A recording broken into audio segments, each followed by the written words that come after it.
오늘 하나님께서 우리에게 주시는 말씀은 시편 42편 1절에서 5절 말씀입니다. 하나님이여, 사슴이 시냇물을 찾기에 갈급함같이 내 영혼이 주를 찾기에 갈급하나이다.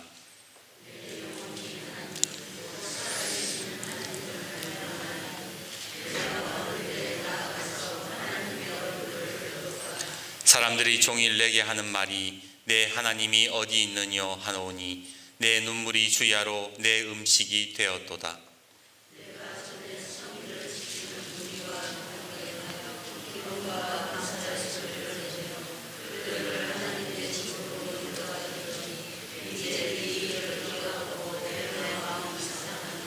같이요.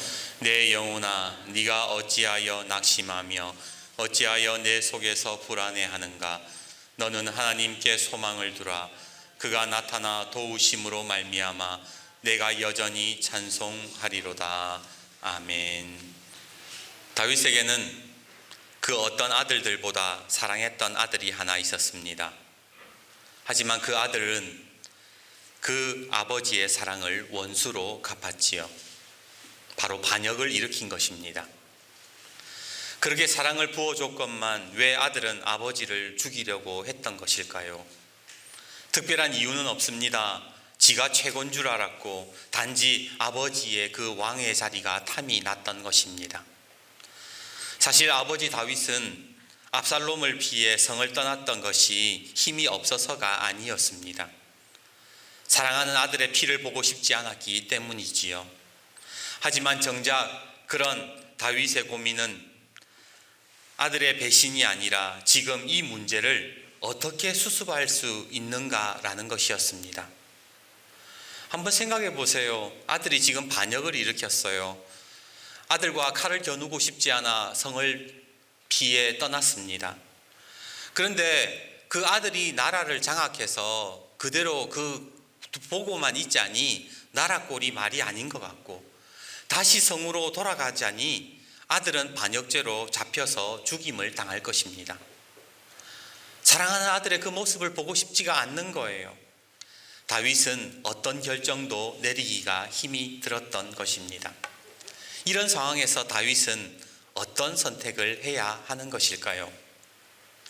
갈갈이 찢겨진 심정으로 걸어갔던 피난길, 어디선가 시므이라는 사람이 나타나 다윗을 조롱하기 시작합니다. 드디어 네가 하나님의 저주를 받았구나. 그 옛날 사울의 피를 네가 흘리게 하였으니 너도 이제 하나님의 저주를 받아 피를 흘릴 것이다. 그렇게 멀찌감치 따라오면서 계속해서 다윗을 약을 올리는 시므이. 가뜩이나 죽고 싶은 마음인데 그 시므이라는 인간이 얼마나 미웠을까요? 참다 못한 다윗의 부하가 말합니다. 왕이시여, 허락만 한다면 제가 저놈을 반드시 잡아 죽이겠습니다. 하지만 다윗은 모든 것을 체념한 듯이 이렇게 말합니다. 내 몸에서 난 아들도 내 생명을 해하려 하거든. 하물며 이 베냐민 사람이랴. 여호와께서 그에게 명령하신 것이니 그가 저주하게 내버려 두라. 얼마나 자신이 미웠으면 그 시므이의 거짓 조롱조차도 하나님의 징계라고 생각을 하는 것일까요? 안타까운 사실은 이런 아버지의 마음도 모른 채 압살롬은, 그 아들은 승리에 도취되어서 패륜을 저지르고 있었습니다. 차마 입에 담기도 어려운 패륜이었지요. 사무엘하 16장을 보면 압살롬은 자신이 이스라엘의 왕이 되었음을 증명하기 위해 다윗의 후궁들, 곧 자신의 어머니 뻘 되는 사람들과 사람들이 보는 앞에서 동침을 하는 그런 짐승만도 못한 짓을 벌였던 것입니다. 오늘 시편 42편은, 우리가 읽었던 시편 42편은 바로 이런 다윗의 상황을 노래하고 있지요. 오늘 3절에 보시면 내 눈물이 주야로 내 음식이 되었습니다. 6절에 내 마음이 낙심이 되었습니다. 9절에 하나님 어찌하여 나를 잊으셨습니까? 10절에 대적의 비방이 내 뼈를 찌르는 칼 같고 내 하나님이 어디 있냐 조롱하고 있습니다. 무엇을 해도 기쁘지 않고 무엇을 해도 절망적인 상황, 이런 비참한 심정 가운데에 다윗은 무엇을 할 수가 있는 것일까요? 며칠 전 목양실에 있는데 문자가 날라옵니다. 목사님, 평안하시지요? 화사한 봄이 저만치 왔는데 우리 교회 담임 목사님은 코로나로 입원하신 지 한 달이 되었습니다. 여전히 교회는 폐쇄되었고 성도들은 우울한 주일을 맞이했습니다. 제 마음이 이토록 슬프고 안타까운데 우리 주님께서는 얼마나 괴롭고 아파하실까요? 목사님, 우리 교회를 위해 기도해 주세요.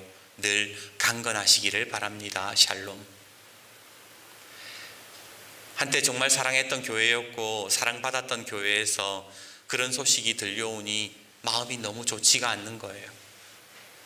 드러나지 않아서 그렇지 그 고난을 겪고 있는 교회나 그 성도들의 마음이 어떨까요? 그렇게 다음 날은 또 이런 문자가 옵니다. 목사님, 우리 교회 건축하다가 중단이 되었습니다. 이제 건축 막바지에 이르렀는데 건축업자가 애를 먹이고 있어요. 이 위기를 잘 넘길 수 있도록 기도 부탁드립니다. 참 하나님도 무심하시지. 왜 교회들이 자꾸만 이런 어려움을 겪어야 하는 걸까요? 하나님이 세우신 교회, 하나님이 지켜주셔야 되는 것 아닌가요?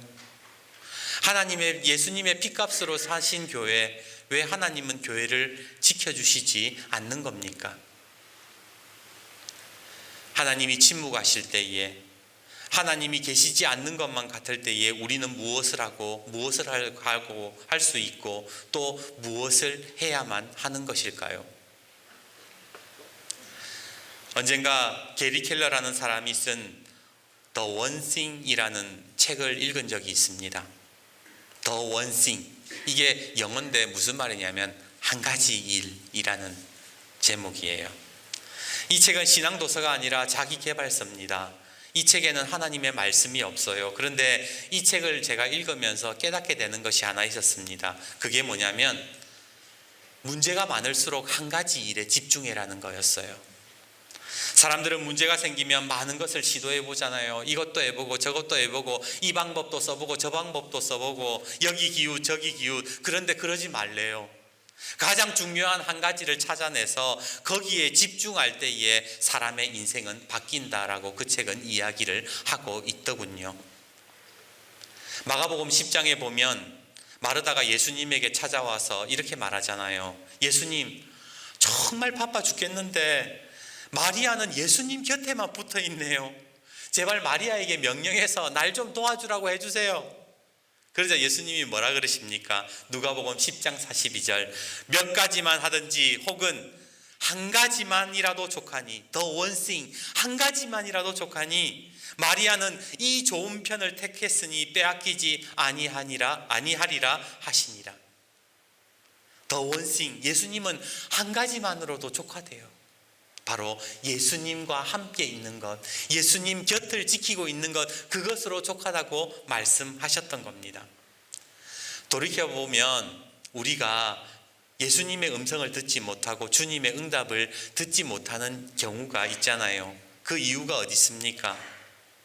너무 많은 것들을 우리가 하려고 해서는 그렇지 않습니까? 저는 우리 광덕교회에 처음 부임했을 때에 뭔가를 해야 된다라고 생각을 했습니다. 처음에 큰 교회에서 있다가 와놓으니까 뭔가 안 하면 불안했어요. 무슨 행사를 만들어야 될 것 같고 어떤 일을 하지 않으면 제가 그냥 가만히 앉아서 놀고 먹는 것 같은 생각이 들었어요. 매주 성경 공부를 한번 해볼까? 아니면 봉사팀을 만들어갖고 여기저기 다녀볼까? 그런데 주님은 마리아가 선택했던 오직 한 가지 예수님을 바라보는 것만으로도 족하다고 말씀하시지 않습니까? 이것은 우리가 고난을 받는 가운데에서도 그대로 적용이 됩니다. 언젠가 서남 목자교회 유기성 목사님의 책 중에 목사님이 군목 시절 군대에서 군목사로 있을 때에 기억에 남는 한 사람이 있었대요. 그 사람이 누구냐면 그 목사님이 군부대에 근무했던 최고 높은 자리 연대장이었습니다. 사실 연대장쯤 되면 끝발 날리잖아요. 말 한마디가 법인 세상에서 제일 높은 자리에 앉아 있는데 무슨 걱정이 있고 무슨 근심이 있겠습니까? 근데 한 번은 부대에서 정말로 큰 사고가 한 번 났었답니다. 순식간에 부대의 분위기는 무겁게 가라앉았고 연대장조차 경질될 수 있는 그런 위험에 처했지요.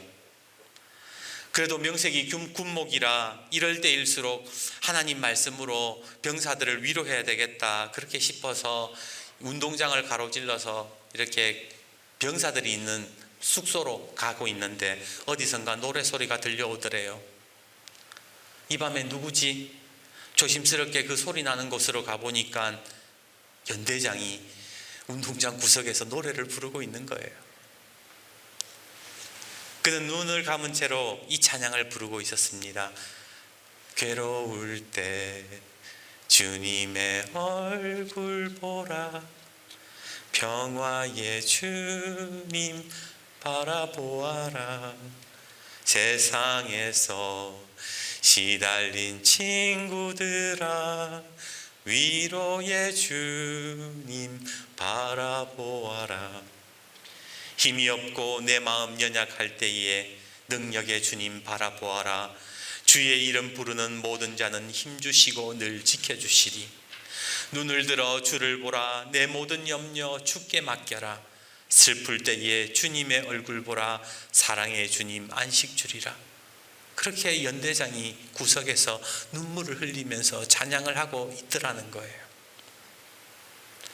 아직까지도 군부대에서 그런 믿음의 사람이 있다는 것이 여러분 참 귀하지 않습니까? 그렇게 목사님은 연대장이 부르는 찬양을 한참 동안 듣고 그 마음속에 이런 확신이 생기더래요. 해결되겠다. 이 문제 하나님께서 해결해 주시겠다. 그런 확신이 들었던 겁니다. 그리고 그 목사님의 확신대로 부대의 문제는 은혜롭게 잘 해결이 되었습니다. 오늘 여러분에게 한번 여쭙겠습니다. 지금 여러분의 문제 속에, 여러분의 어려움 속에 하나님이 한 가지를 구해라고 하시면 여러분은 무엇을 구하시겠습니까? 하나님께 어떤 기도를 드리겠습니까? 중요한 것은 하나님 이 문제, 지금 내 앞에 있는 문제 해결해 주세요 라고 기도하는 것보다 더 중요한 한 가지 일, 그것은 하나님의 얼굴을 구하는 것이라는 겁니다. 시편 27편 4절에 다윗은 이런 고백을 합니다. 내가 여호와께 청하였던 한 가지 일, the one thing, 곧 그것을 구하리니 곧 나로 내 생전에 여호와 집에 거하여 여호와의 아름다움을 앙망하며 그 전에서 사모하게 하실 것이라. 여러분 다윗을 한번 생각해 보세요. 다윗이 얼마나 어려움이 많았던 사람입니까? 십수년 동안 사울에게 쫓겨다녔고 수없는 전쟁에서 죽을 뻔한 적이 또 얼마나 많았습니까? 그것도 모자라서 아들에게 배신당하고 또 다른 사람들에게 온갖 조롱을 듣고 살았음에도, 배신을 당하고 살았음에도 그가 그 모든 상황 속에서 구했던 것은 바로 한 가지 일, 하나님의 일에 집에 거하고 싶습니다. 하나님의 얼굴을 구합니다 라는 것이었다는 거예요. 오늘 5절 말씀 우리 같이 한번 읽어봅시다. 5절입니다. 시작. 내 영혼아 내가 어찌하여 낙심하며 어찌하여 내 속에서 불안해하는가? 너는 하나님께 소망을 두라. 그가 나타나 도우심으로 말미암아 내가 여전히 찬송하리로다. 모든 어려움이 있을 때에, 모든 근심과 걱정이 있을 때에 오직 한 가지 일, 하나님을 소망하면은 하나님께서 도우시고 너의 입에서 찬송이 흘러나게 하실 것이다.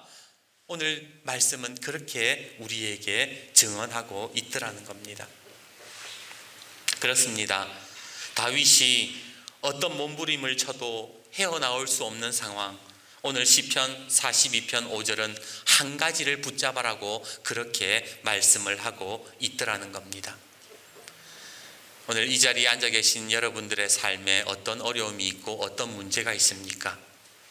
그러나 그 모든 문제들 속에 가장 중요한 한 가지, 그것은 예수님을 소망하는 것입니다. 그러기에 오늘 예수님을 바라보고 예수님을 소망하는 귀한 은혜가 있기를 주님의 이름으로 축복합니다. 주변의 안타까운 교회들의 소식을 듣고 기도했습니다. 주님이 세우신 교회, 고난당하는 교회와 성도들 가운데에 하나님의 능력을 경험케 해주십시오. 그때 주님께서 주신 말씀이 오늘 시편 42편의 5절이었고, 그리고 하나님이 주신 말씀이니까 이걸로 설교해야지, 그렇게 마음을 먹었습니다. 그렇게 42편의 말씀 설교 준비를 하는데 제목을 보는 순간 갑자기 마음에서 눈물이 났어요. 왜냐하면 이 42편은 다윗이 부른 노래가 아니라 바로 고라 자손이 부른 노래였기 때문에 그렇습니다. 제목을 보시면 뭐라고 되어 있습니까? 42편 고라 자손의 마스길, 인도자를 따라 부르는 노래, 이렇게 되어 있지 않습니까? 보통 우리는 시편 하면 다윗이 짓고 다윗이 부른 노래라고 생각합니다. 저 또한 42편 말씀을 준비하기 전에는 그냥 다윗의 상황을 노래하는 노래이겠거니 했는데, 고라 자손이 불렀다는 것에 제가 은혜를 받았던 거예요.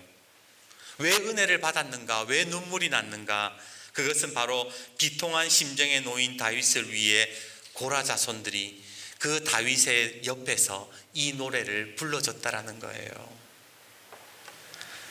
너무 힘들어서 기도할 힘조차 없고 절망 속에서 힘들어할 때에 누군가가 옆에서 조용히 찬양을 불러준다면 그것이 얼마나 은혜가 되고 얼마나 힘이 되겠습니까? 막연하게 야 힘들면 기도해, 말씀 읽어, 그렇게 말하는 것이 아니라 내가 지금 이 시간 그 어려움 당하고 있는 교회들을 향해서 막연하게 기도하지 말고 사랑하는 그 교회들을 위해서 연대장처럼 찬양을 부르는 것이 좋겠다, 그런 생각이 들었어요.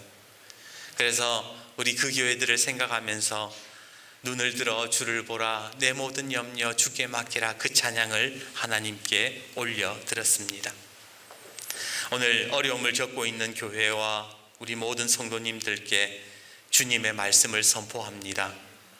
내가 어찌하여 낙심하며 어찌하여 내 속에서 불안해하는가?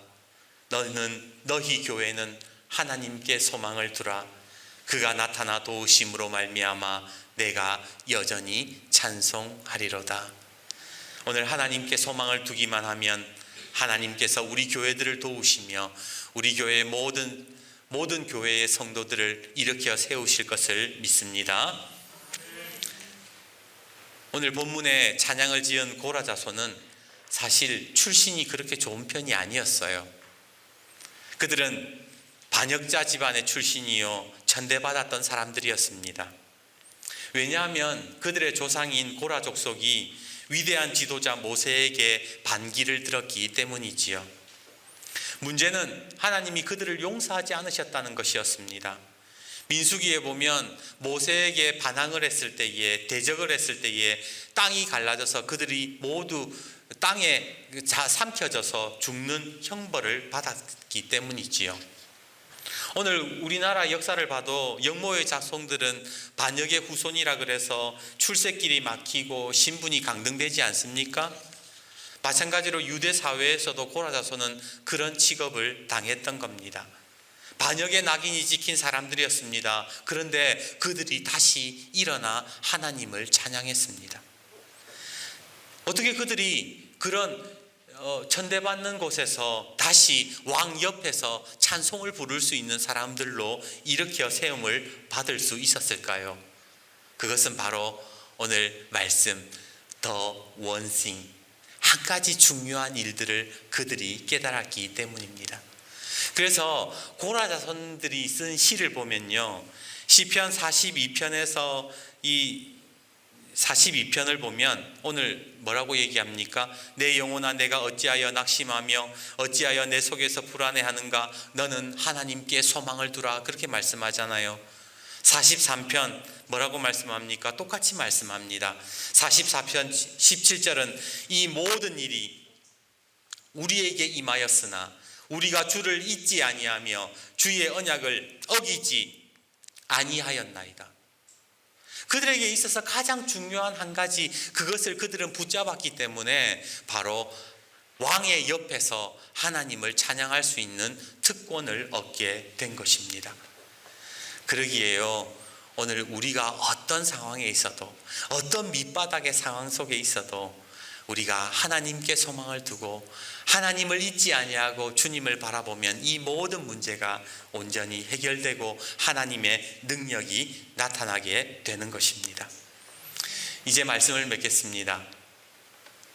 지난주 한 칼럼에서 이런 이야기가 있었습니다.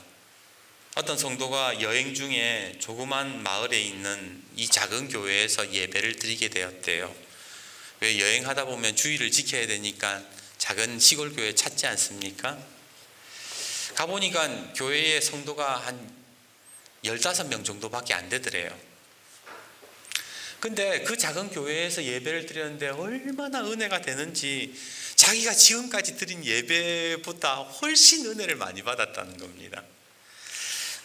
대체 그 작은 인원 속에서 목사님은 얼마나 또 설교를 열정적으로 하시는지, 뭐 수만 명 모이는 교회에서 설교하는 것처럼 그렇게 막 목사님이 설교하고 성도들은 기쁨이 충만한 모습으로 막 찬양을 부르고 하나님께 예배하는 모습들에 이 성도가 충격을 받은 거예요.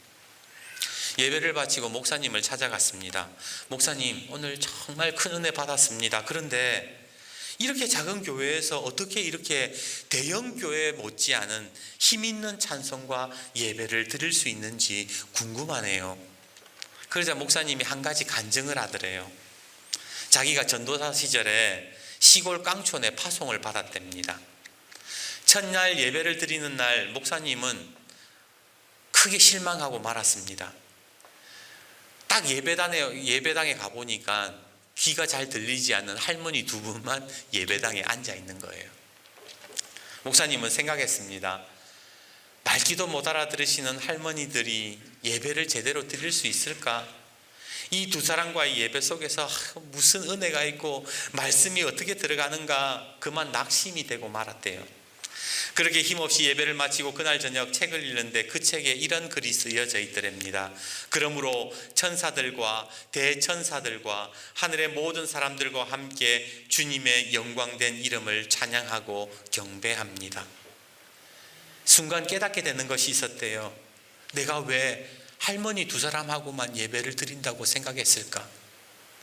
지금도 전국 각지에서, 아니 전 세계적으로 하나님을 찬양하고 있는데, 그뿐 아니라 하늘에서 지금 천군 천사도 하나님을 찬양하고 있는데 왜 지금 나는 할머니 두 사람만 데리고 예배를 드리고 있는가, 그런 생각이 들었던 겁니다.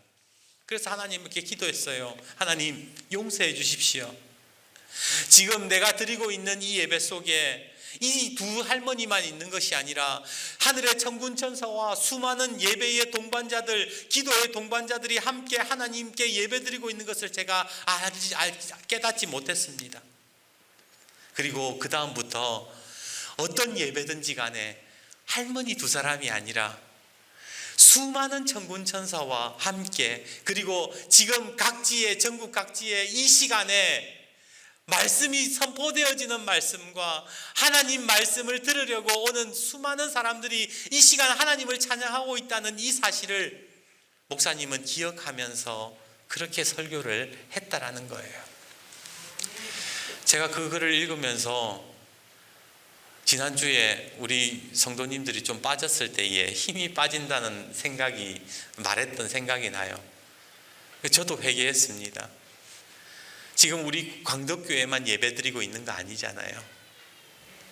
지금 전국 각지에서 같은 시간 모든 성도들이 하나님을 바라보고 있지 않습니까?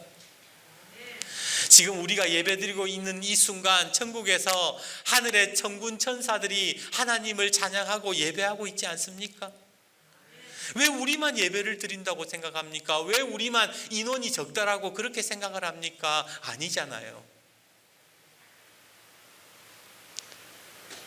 지금 힘들어하는 교회, 고난을 받고 있는 교회들에게도 말씀드리고 싶습니다. 여러분들은 혼자가 아닙니다. 함께 예배드리는 사람이 있고, 다윗의 옆에서 고라 자손이 불러주고 있는 그 찬양처럼 누군가 여러분들의 교회를 위해서 기도하고 찬양을 불러주고 있습니다. 그러기에 힘내십시오. 오늘 다윗이 낙심하고 지쳐 있을 때에도 고라 자손의 찬양과 노래가 계속해서 불려졌던 것처럼 오늘 우리 교회들이 코로나로 폐쇄되고 건축이 멈추었으며 어떤 어려움이 있다 할지라도 하나님을 향한 예배와 찬양은 멈추어지지 않는 것입니다. 그러기에 다시 5절 말씀을 기억하십시오. 내 영혼아 어찌하여 네가 어찌하여 낙심하며 어찌하여 내 속에서 불안해하는가. 너는 하나님께 소망을 두라.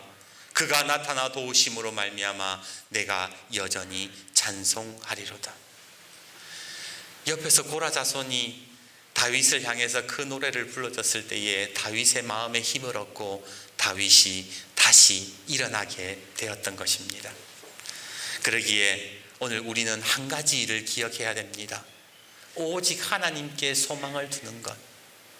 내가 지쳐 쓰러졌을지라도 누군가가 그 한 가지 일을 기억하고 하나님을 찬양하면 회복의 역사가 일어나고 하나님의 능력이 나타나는 것처럼 오늘 여러분들의 가정 가운데에 여러분이 그 한 가지 일을 기억하고 그 한 가지 일, 가장 중요한 하나님께 소망을 두는 일들이 생겨나면 여러분들은 코라 자손처럼 아들을 위해서 그 노래를 불러줄 수 있고 아내를 위해 남편을 위해 그 노래를 불러줄 수 있는 것입니다. 그러기에 이번 한 주간 The One Thing, 한 가지 일을 기억하셔서 하나님의 놀라운 능력을 경험하는 귀한 은혜가 있기를 주님의 이름으로 축복합니다.